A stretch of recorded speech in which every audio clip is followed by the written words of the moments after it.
Today, what I really want to talk about is pricing, different methods of pricing.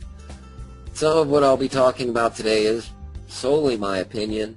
I've worked with many companies, hundreds of companies throughout the years, consulted with them in pricing. Change is hard, and I understand that. Most of this is in step 5 when we scroll down to cost-based, area-based, or table-based pricing. All right. There's really, in my opinion, 4 ways of pricing. You're either costing something out, which is what we've been talking about up till now, is just how to cost things out, and then adding in multipliers to those items to give you a retail price, and that's what we would consider cost-based pricing. Another way is area-based pricing, where you're really just defining certain things. So in area-based pricing, instead of looking at all the cost of the individual parts, we're just saying we're going to charge so much a square foot for a particular type of material that is printed. Now, in area-based pricing, you still have multiple components. You still have the area charge to print it, and then another area charge you may use to mount it. So if you're currently using an area-based pricing structure that says a printed Coroplast sign, the one that you have to use material and then mount to Coroplast, is a certain dollar amount, you really need to think about that as 2 factors, because Coroplast could also be used for cut vinyl. So therefore, this Coroplast and this print may be different, as well as it may be different if you print it directly compared to mount on it.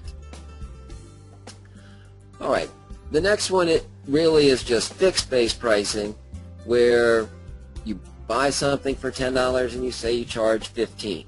You know, size isn't a factor, quantity isn't a factor, really. It's I buy something and I sell it.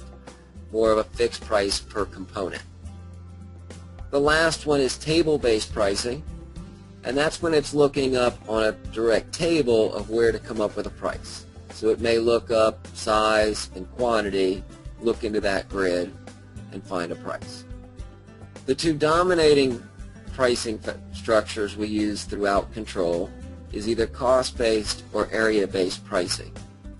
There is some products in the system that are set up already to use either table or table-like structures. Some of those would be their textile products. Anyone working in textiles knows that tables are fluent through the textile product.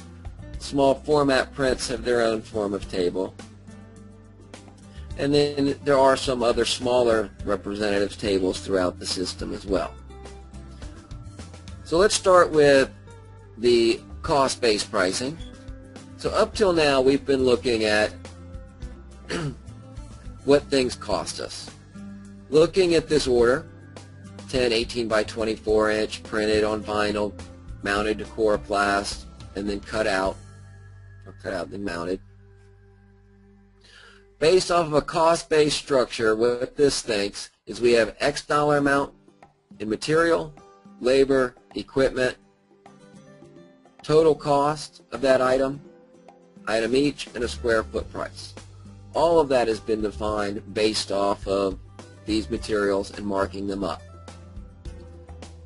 Let's look at these materials and equipment. As I look through the material list, you'll also notice on the left we have a total cost and a total price with our margin.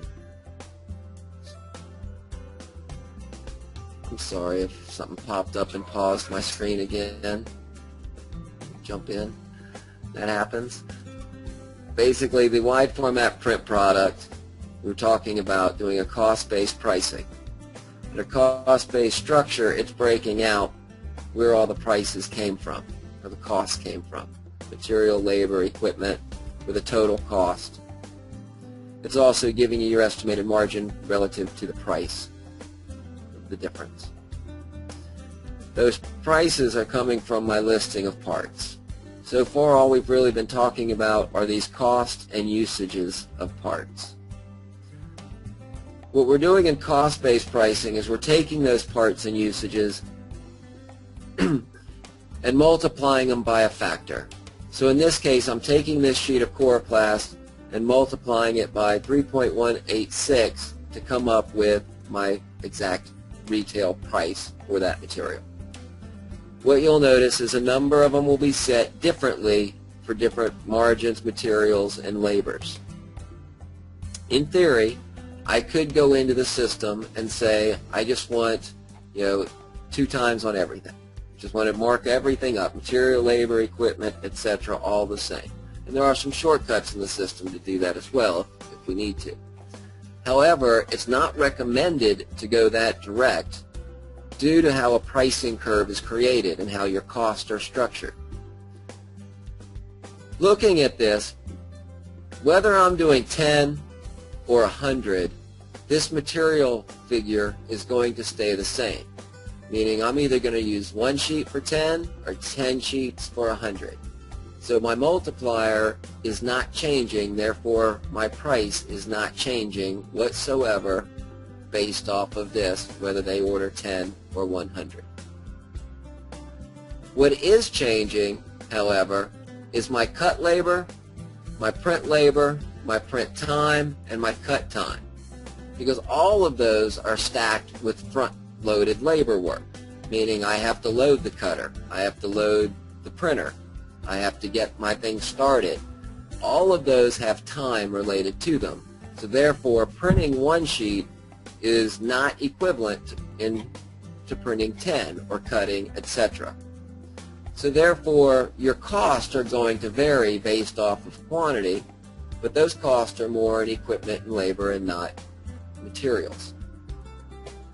So adjusting the multipliers according to both will adjust that price curve.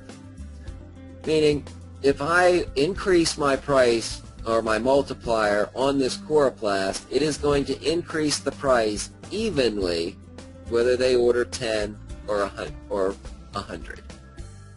If I change the multiplier on my labor, it is not. It is going to affect the smaller, it's going to increase the price on my smaller orders and lower, and more than it will on the larger orders. It'll increase them both, but it's not going to be an even curve because my time is not an even curve.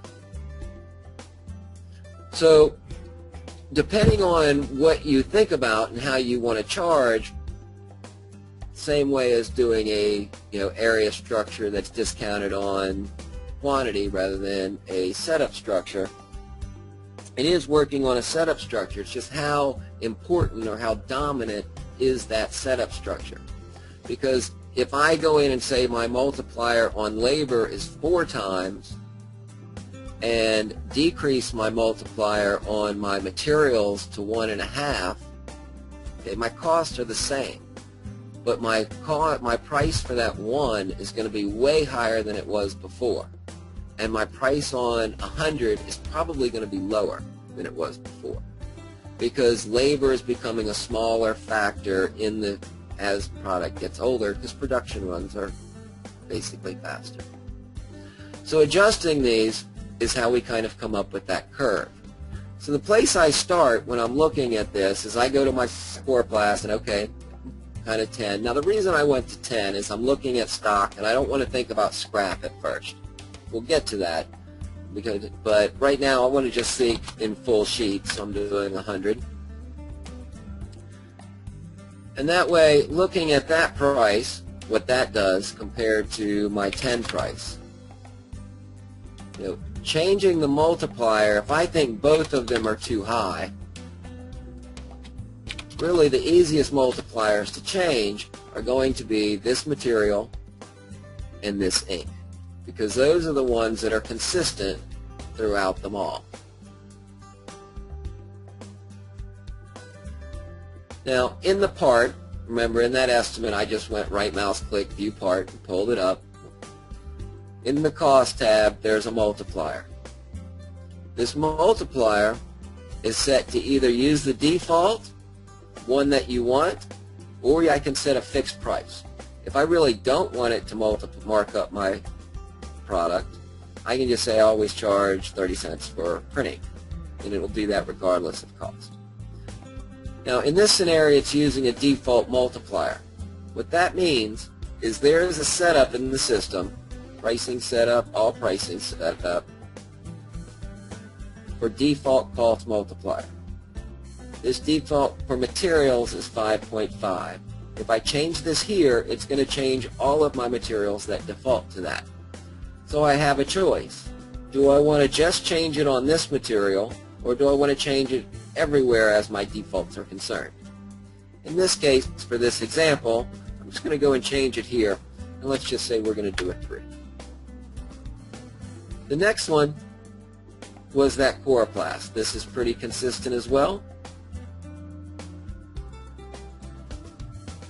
And you'll see I've already controlled this multiplier, and we'll just drop that a little bit as well. And then the last piece of this puzzle, or major piece of material puzzle, since we're doing wide format, again, if you're doing flat stock printing, you wouldn't have this component of the printed vinyl as well. And it's set at 3.5, so we'll keep that there for now. Now I'm just going to clone this, and all this is doing is refreshing my numbers. So now at 100, I'm at 17, and at 10, I'm at 22.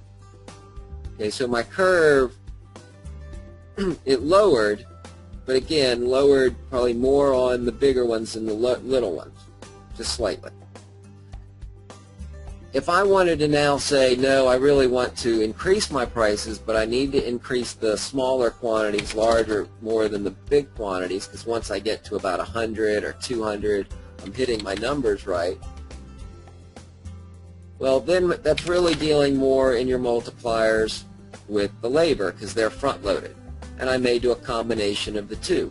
I may lower my print labor a little bit, but increase back my material until I've worked my curve where I'm pretty happy coming out where my numbers are coming from.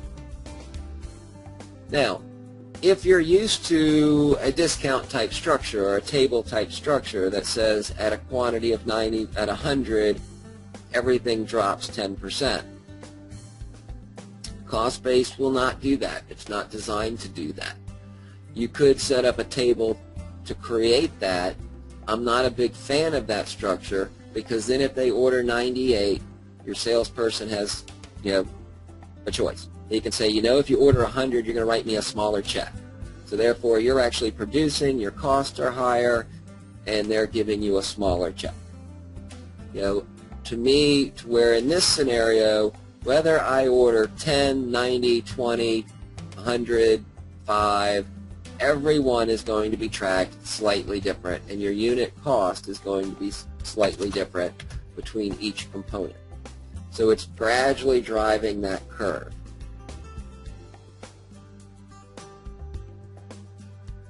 Now, some other things that you will learn while playing around with costing and cost-based pricing. In this scenario, right now I'm printing it on 4 mil 48 by 96. Well, is that really what I want to do? Or is it just easier just to buy pre-cut 4 mil sheets?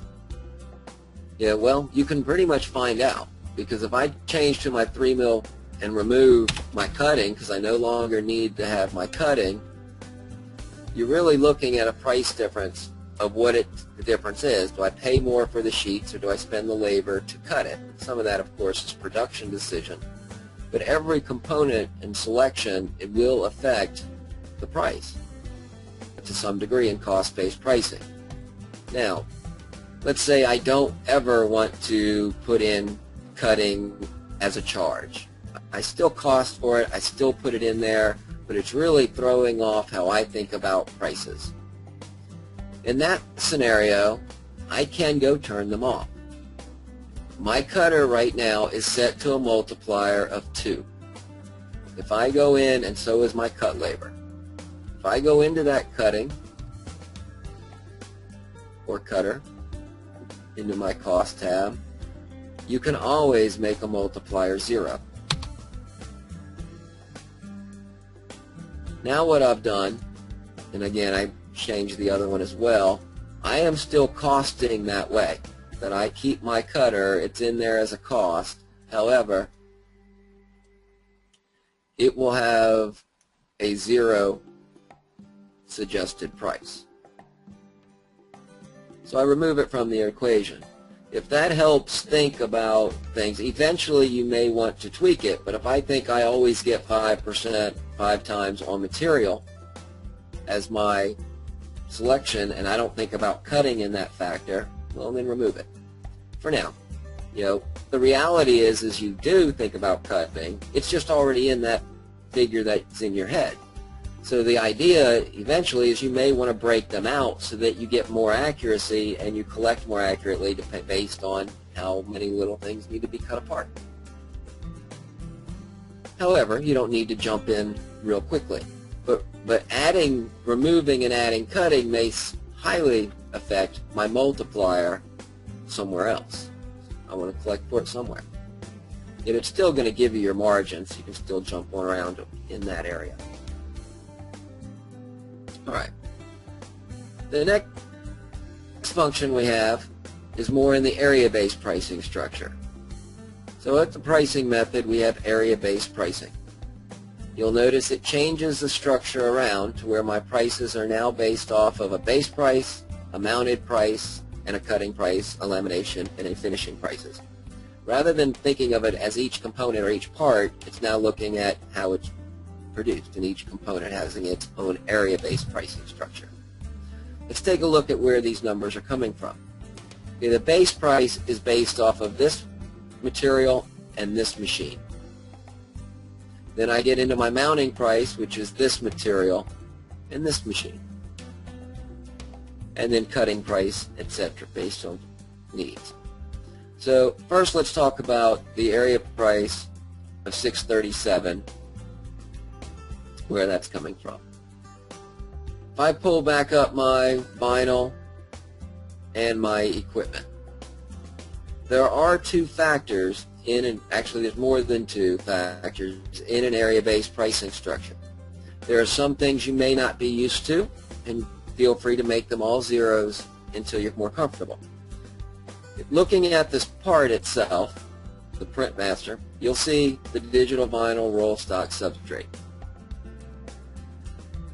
Now these fields, the red is for area-based pricing, the black and blue are cost-based pricing, or blue is both, is cost-based pricing. This is the same as if I went to pricing setup, adjust part information setup, my area-based pricing, digital prints, wide format prints, and flat stock. These have the same fields listed across, it's just more in a spreadsheet. The idea again is once you get a couple of them filled out the way you want, your square foot price, etc., then it's much easier to get in here and go tweak all the rest that are kind of in that line of thought. Alright, so in this product, what we have right now, it's charging $9.30 a square foot for just printing on this material. Then it's charging a certain amount for scrap. Now, if you have not thought about scrap and you're using an area-based pricing, remove it, or it may really confuse where your numbers are coming from, because all that's doing is looking at, okay, how much waste was done, and now adding that back into that square foot price. If you've never used scrap before and you want to, I highly recommend it. It allows you to lower your prices where you can and make it where you need to, but you generally lower your square foot price to accommodate for it. So if I lowered my square foot price to like $7.50, charged in an extra $1 or so on my waste, when they fill the sheet or they have good orders, you don't have to worry about so much waste. You're actually going to give them a little bit better of a deal, or it could even be more competitive, because you're now not having to charge them for the waste of everybody else's job.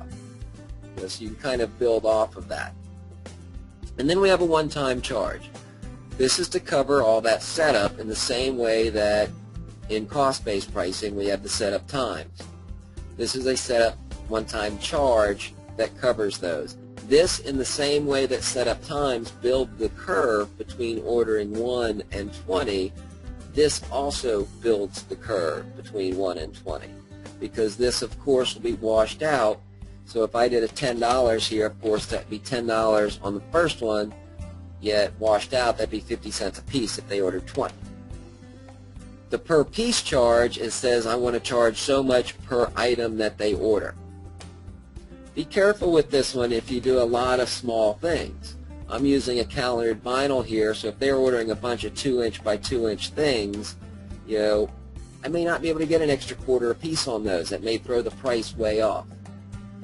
And if you're doing a second side, now this is not a two-sided material, so I can't do a second side here. Not directly anyway. You would do a percentage increase. Alright, now this is only when we're printing on it. Now if we're cutting it, we can add additional charges for cutting. Meaning if we're going to machine cut it like we did on that eye cut, we can say let's add 10%, let's add 15% directly from this material. You can also set up a square foot price on the cutter itself, and I'll show you that in a minute.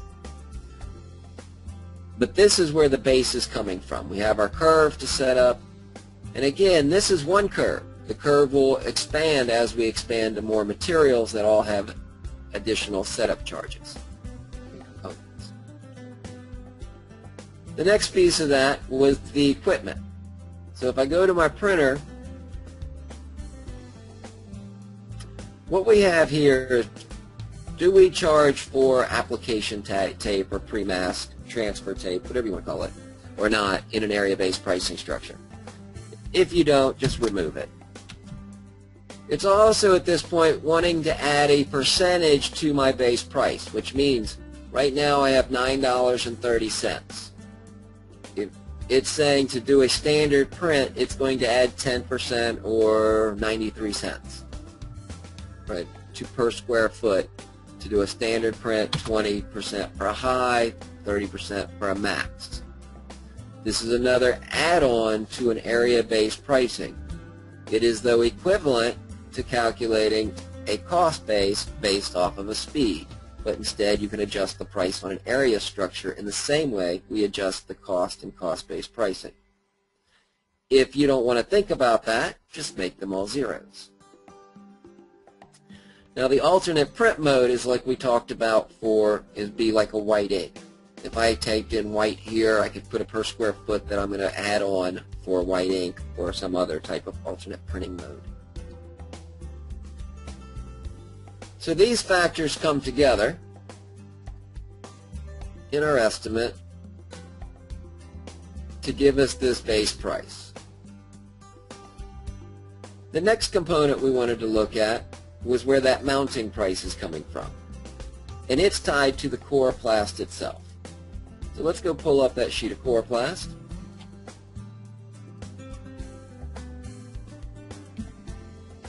Now this is the 18 by 24. It may be a little different than your 24-48. But in the same case, if I go to my flat stock substrates, you really have, digital vinyl. You really have two options here. You'll see direct print to this and mount to this. So right now, since I'm already adding my $9 a square foot for the print, when I mount to it, I'm charging $8.50. So the two combined will give you your total square footage price. Plus, of course, any scrap if you wish to add it. I'm going to remove it just for, and any one-time charges that you want to add, again, to set up the mounting process and procedure. And it builds that curve between the quantity of 10, 20, 1, because this, again, is another setup to the print component. All right. Whereas if you're using a flatbed printer and you were going to directly print to it, it would just go ahead and charge $18.80 a square foot because it's not adding that back to the vinyl that I need to apply to it.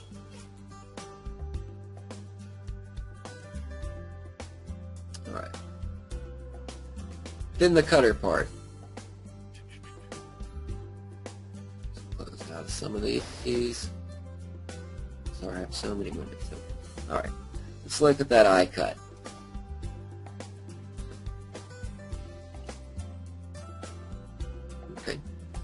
In this scenario, we could have either used the percentage, that 10% or 20% based off a high and low, or we can just add additional fixed charges to it. So for cutting, right now it's adding in another $10 to put it on the cutter, then it's adding a per piece charge, and then it's adding a per perimeter charge. So it's charging 15 cents a foot to cut it out in addition to my square foot price. So if you've already have the cutting price figured out in your square foot price, just remove them, and then it won't charge for cutting at all.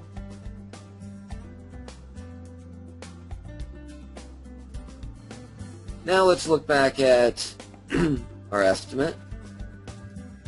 Clone that. One of the reasons it's so high is because I'm cutting where cutting isn't required. Alright.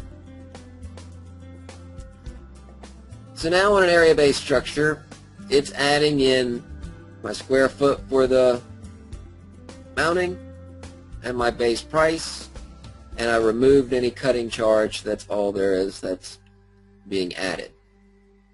And it's coming to a square foot component. Now again, ordering 10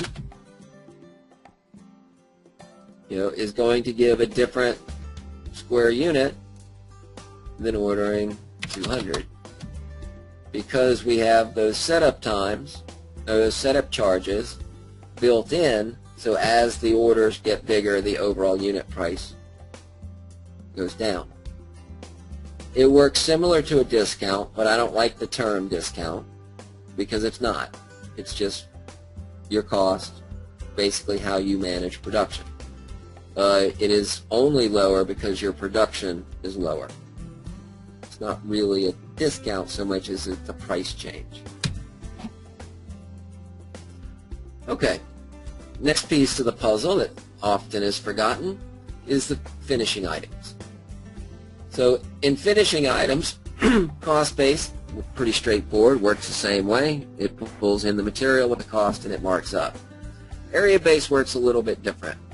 Let's just say we're going to put in some edge treatment, maybe do some rounded corners, and throw some grommets in the corners. Okay. So now what we're doing, we have all of these different components. They are also adding to either the cost or the area-based pricing. So I'm going to pull that up, and I'll pull in my rounded corners and my edge treatment, just to take a quick look. Alright, from my edge treatment, my finishing, all your finishing have the same options. Pretty much all of them are going to look the same. There's only one difference. One will say feet per hour and one will say how many per hour, depending on whether it's something that is done linearly, like this, like a trim cap is done per perimeter foot, or whether it's done on a unit basis, like a grommet. In this case, for area-based pricing, you can say I want to charge an additional 5% of base. So it's going to look at the base price and just add an extra 5% every time you put on a trim cap.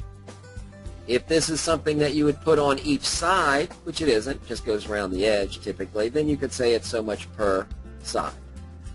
You can then have a one-time charge, or. In this case, what it's doing for trim cap, it's charging $5 for the first setup, and then 75 cents per perimeter foot. You could also have a charge that is a per piece charge, which means per item, meaning per sign. I want $5 instead of one. And a per finishing would generally mean per item being applied, like a grommet. In this case, since you're dealing with a linear foot, it doesn't really work real well. It doesn't make sense to have a per finishing because your finishing is a linear foot, and that would be a per linear. Whereas if we talk about grommets, for example, or rounded corners, either one, when we're doing rounded corners, which is actually more of a labor, there is no real equipment like some of the other ones, you have the same options though. What am I charging as a percentage of base, one time, per piece, or per finishing option? Or meaning, in this case, it's charging $5 on one time, $2 per sign you're putting rounded corners on, and then 50 cents per corner. Next thing, the grommets. Here it's charging 25 cents per grommet. Pretty straightforward. It could charge so much per foot for grommets, you could charge per piece, you could charge a one-time charge or a percentage of base, but all of this is still dealing with area-based pricing. The black, of course, dealing with grommets and costing, we wanted to talk about setup times, not prices or percentages. Okay, and that is really the area-based structure of how that's done. So if looking at flat stock, you'll see it has across the side, digital square foot, scrap, etc. These are all the exact same fields. Am I mounting to this? Am I printing to this? What am I charging for it when I'm mounting? What am I charging for it when I'm printing? What am I charging for it if I'm applying cut vinyl to it? And these are the base products that you're creating. Now, as I said, some products have alternate pricing methods and some things can be changed within these. If a table can be added, some products such as textiles, which I'm not going to really dig into now, have the ability to add a table directly to them. If we wanted to add a discount table above and beyond what we've set up here, I highly recommend you try to graph your discount table and come up with a setup and a square foot price. You can do that. It draws a nice even curve and you hit your main points in the table. However, if you need a discount table of some sort, you can create one and attach it to a product. I'm going to let you get with your point person for that because there's a lot of nuances, shall we say. I will, however, show you where they are and kind of how to think about them. In all pricing setup, on the left-hand side, there are lookup tables. These lookup tables can be set up in many different ways. Here's an example in the system for a table that works with screen printing. In this particular table, we're looking at size, total of inks, and then quantity, and you just fill in the grid of what you charge. When creating a table, you need to somewhat know of the variables that you want to put on the table, meaning area, quantity, height, and which one you really want to use, meaning sets or quantity or total quantity can all have different factors in a table, depending on how you're setting up the system. So when you're setting up a table, you are basically giving it its dimensions, telling it what variables you're using. So I could do area in square feet times quantity, or by quantity,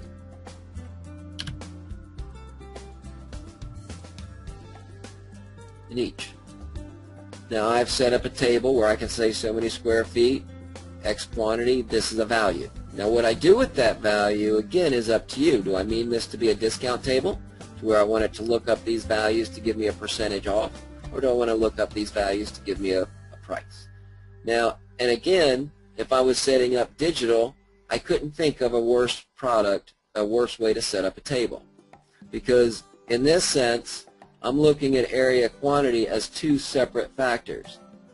That means I'm going to give breaks to people who order 2,000 2-inch by 2-inch decals in a similar fashion to someone who orders one 30-foot by 60-foot, decal isn't going to get. And so you're going to actually can really start skewing area with quantity. So generally in this scenario, if I was building a table, I would at least do total area so that I don't need quantity. I just want to discount or put a price for if it's above 50 total square foot or 100 total square foot, not quantity of 5, size this, because then it really your pricing really can get skewed based off of those sizes and quantities. That's my personal feeling on it. Again, and this could be a table or a discount table. When you're editing these tables, you're just adding rows, adding columns. You do need to define whether it happens when it's between values. So if I add a row at 10 and 20, what happens when it falls on 15? Do I want it to return to the 10, or do I want it to move up to the 20?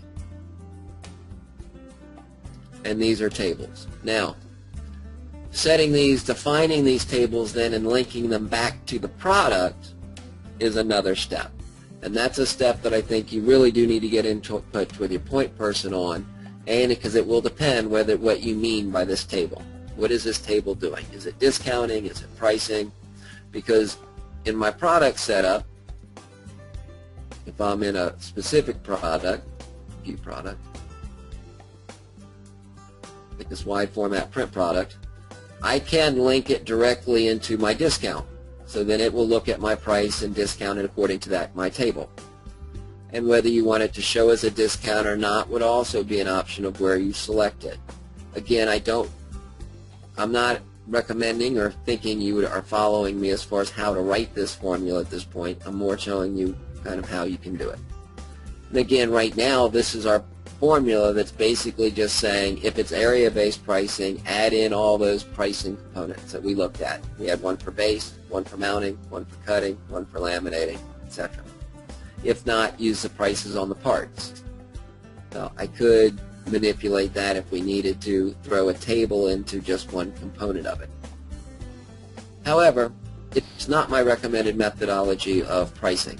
It's really in a bind where you're trying to match something you've already published.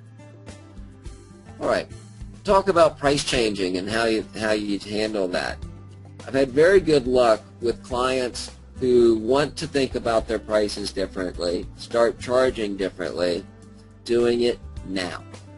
Now is your excuse. You set up on a new system, all your salespeople have an excuse. Oh, that price is wrong. I know, we did it for you last time. You can always overwrite the price on the system, but you have an scapegoat that's not you. Got a new system. This is what it does. Now, to alleviate some of that, you can set companies up with discounts, such as 10%, 20% discounts. So if I go into my new company, you can set a promotional level. You can set up promotions that extend through between certain dates and certain times. We also have a marketing module that will take all of your clients and email them all out, all at once. It will also print out forms for all of them once. So what I recommend to most of my clients that they do is go ahead and print out, send them all a list right out of the system. After you have imported your customers, we'll get into that, your clients, go ahead and email every one of them that your system is changing, their pricing structure may change slightly because of you're going now through a true costing. In certain areas they will benefit, but you wanted to offer them a certain promotion through the rest of the year, and that way if they order and their price is different, it will still show that there's a 10 or 20% discount on there, whatever it is. And so usually that takes the sting, because yes, your price has changed, but look at this, you're a good customer, you've got a discount.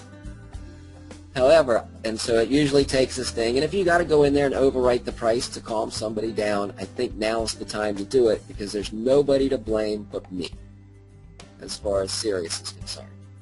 And so it's a good time to try to rethink pricing structures. Again, if you already have this published on the web and you already have your pricing structure set up in a specific way that's very published, it makes it more difficult, and because you got to change it in multiple locations. And again, I get with your point person to discuss some options there. All right. That is really the area-based and cost-based structure built into most of our standard products, meaning digital printing, cut vinyl signs. They're all going to work generally the same way. What most people forget are the nuances. So when you're looking at your pricing, I do recommend you see the different components of those pricing so you narrow down where the totals are coming from. And never forget the setup charges that are in there, because that's what makes it change between ordering 1 and 50.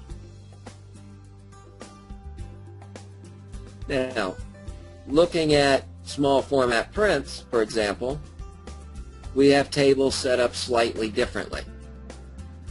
So if I choose, and these are basically copies, for those who don't know, because copies and things can be set up quite differently, as far as, and most of them do have published pricing structures.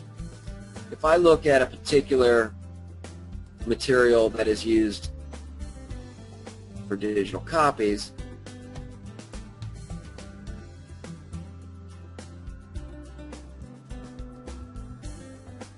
you will see a form of a table.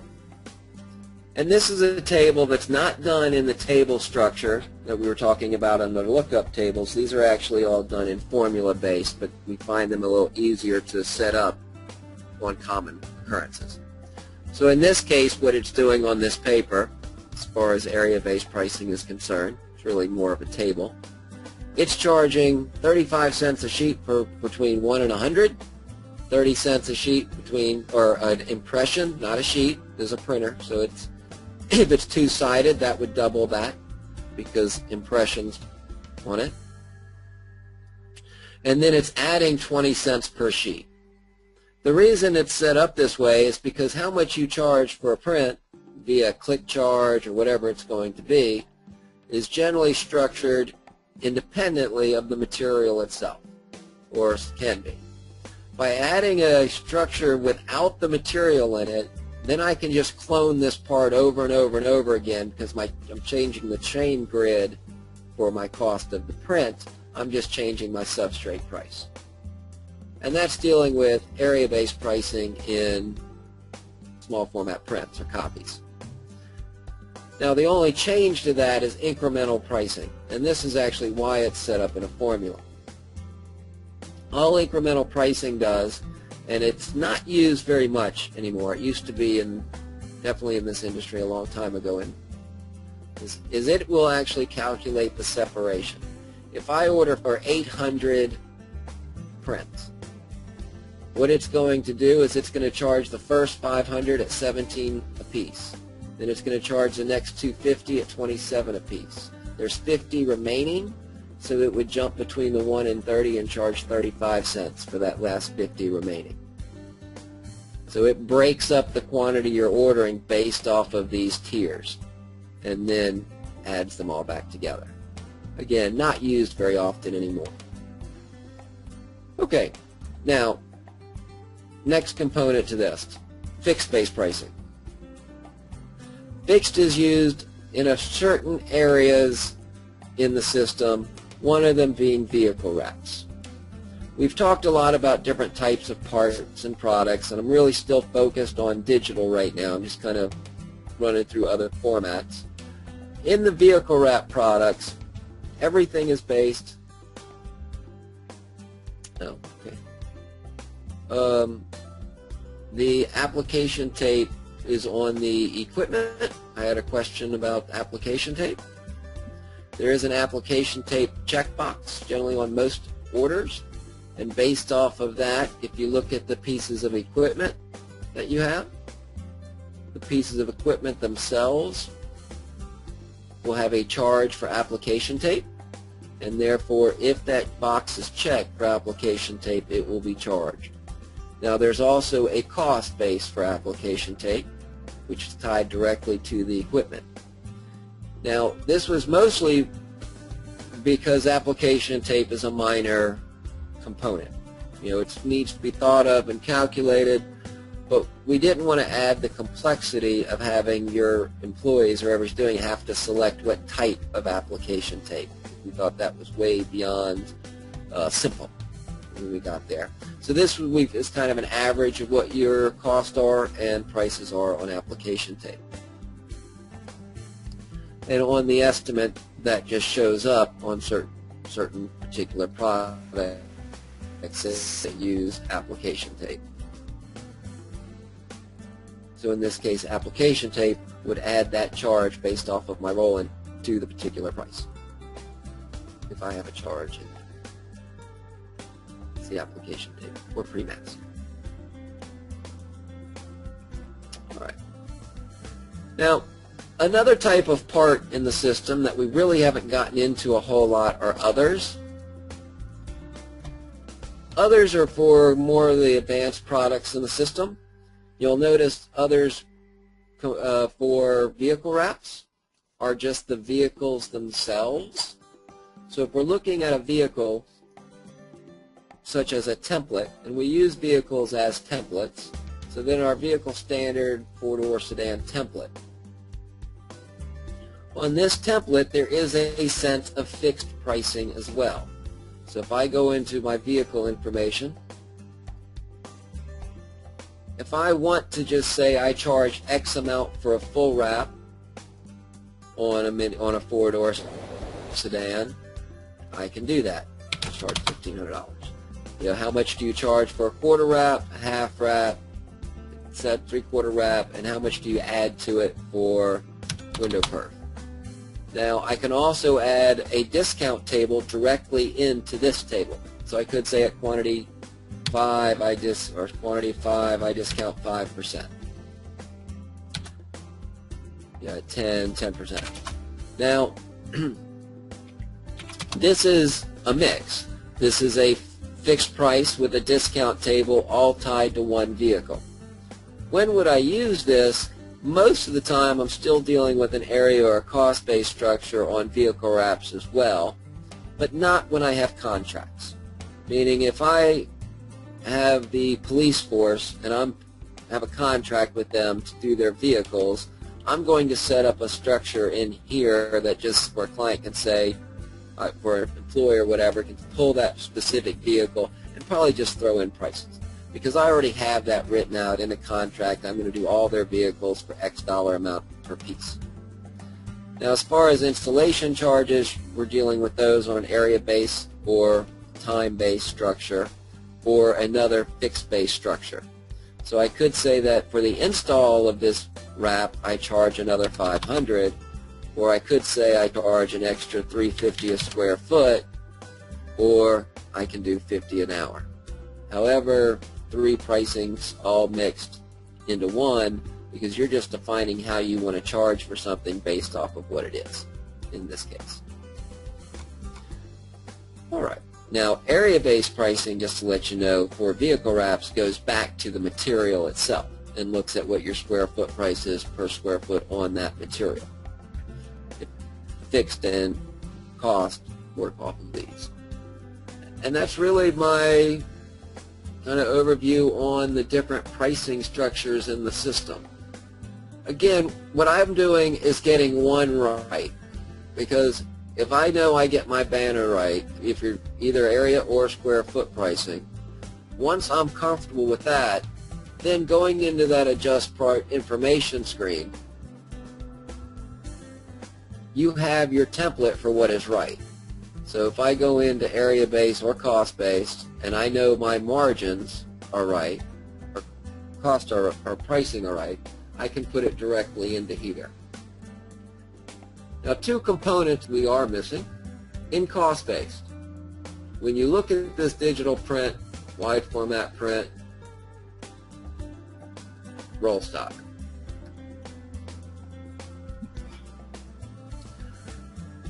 Alright.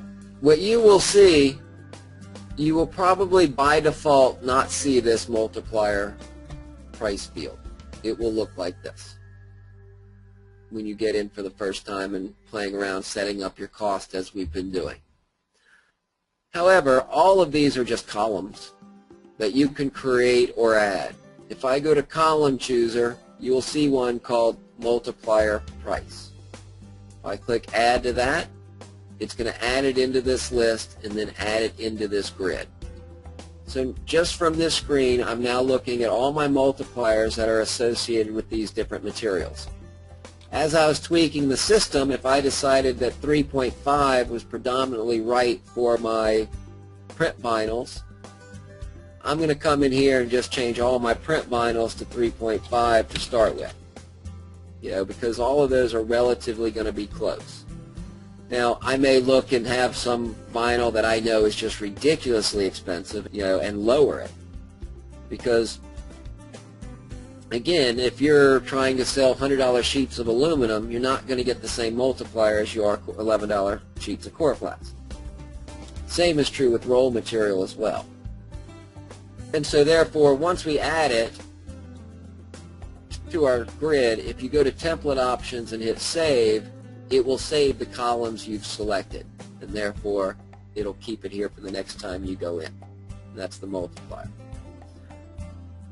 So generally I'm setting up my one part that I get those numbers right, and then I come into here and I adjust everything else accordingly off of those numbers to the best, and then test them. Alright, I had a question about the multiple quantity grid. A couple things about the multiple quantity grid. And there's some cautions in the multiple quantity grid as well. If I go to the multiple quantity grid, you'll see it's adding the numbers as I add the quantities. So if I go in here and say 1,000, because it knows I'm trying to test my numbers, I go into here, it's going to already be there. Now you can make them disappear, just make them 0 and they won't show up. And I can add additional ones. Let's just say 1,500. When you hit calculate, what it's doing is it's rerunning all of your numbers based off of this new calculation, quantity. And I can then look at a price and a unit price, and it's going to break down. So for quantity 1, very expensive, breaking down, etc. And again, we've kind of tweaked this thing and added so many crazy things that I wouldn't look at it as a correct price. But so it's breaking down the different quantities. Again, if you didn't want one to show, just 0 it out and it will disappear. Show grid on estimate will print this grid on the estimate itself. So therefore, you'll give a quantity and it will print this grid out and show them their prices for each. Now there are other options for you to view. If you wanted to see the unit cost each with these calculations, it will do that as well. It'll give you unit cost, it'll give you unit price, depending on what you want to view. Give you a margin difference because the margin's going to change as well. All right. And then that will print. Now, it will print if this show on grid is checked. If not, it won't. But something you should notice that when I hit OK, if I go click on any other field and go back to my quantity grid, they're all going to be gone. And that's intentional. It doesn't know if you added anything or not. Once you went into the system and started messing around in other fields, you might have made a change. And it doesn't want to rerun all these numbers every change you make. So therefore, it just erases them from the screen. You don't have to do anything. When I save this estimate, or this again, it will automatically run all of these calculations and print them because I have show on grid on estimate. You can, if you want, hit calculated and it will show them all again on the screen. But as long as this show grid is on estimate, it will rerun them when you're done. Okay. Things to be careful about, though, when using the quantity grid. It cannot un-overwrite something to figure out quantity differences. What I mean by that is if I'm looking at here, let me just change some of my numbers. If I'm looking in my parts and I say, you know, I really need, in cut labor, I'm going to need 3 hours of labor. It will no longer know how to change my cut labor based off my quantity grid. So it will calculate 3 hours of cut labor for all sizes because I overwrote that labor. And it doesn't know now what it would be for 1,000, 500, etc. So it just keeps it locked at that number. An overwritten value cannot be overwritten from electronically from within the system. However, something to note as well, you'll see in my parts grid there's another column chooser. Under this column chooser you'll see estimated usage and an OV after it. That means overwritten. you'll see that it is checked because it knows I overwrote that to 3 hours. I can uncheck it and go back to the system calculated variable value, and then my grid works again. Then it knows how to recalculate it because it's system calculated. The only thing to really be careful about within the quantity grid is when you've overwritten values. And that's the quantity grid and how it works. Again, just be careful with overwritten values in the quantity grid.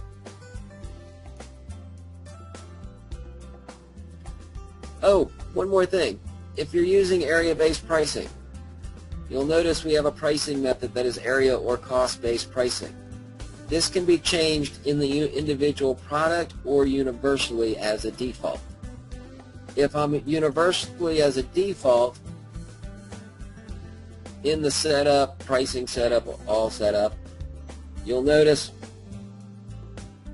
under user constants, we talked slightly about user constants. User constants are used to turn things on and off as well as to set defaults. So one of the user constants is default pricing method. In this particular case, I can go in and change it here to say area-based, and that way all the standard products will default to area-based pricing rather than cost-based pricing. If I'm want to say that only a certain product is area-based pricing, which you may do, meaning I may have a wide format print product that is set up solely area-based, cost-based pricing.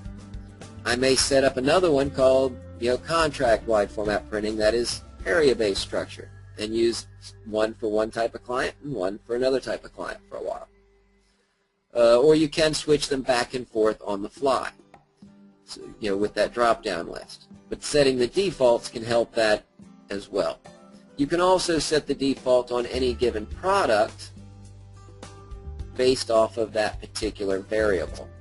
So if I'm in my wide format prints, variables, general pricing method, you'll notice it's defaulting to the default pricing method, but you could go in and say, no, I want to always make it area-based just for this particular wide format print product. But everything right now is based off that universal default.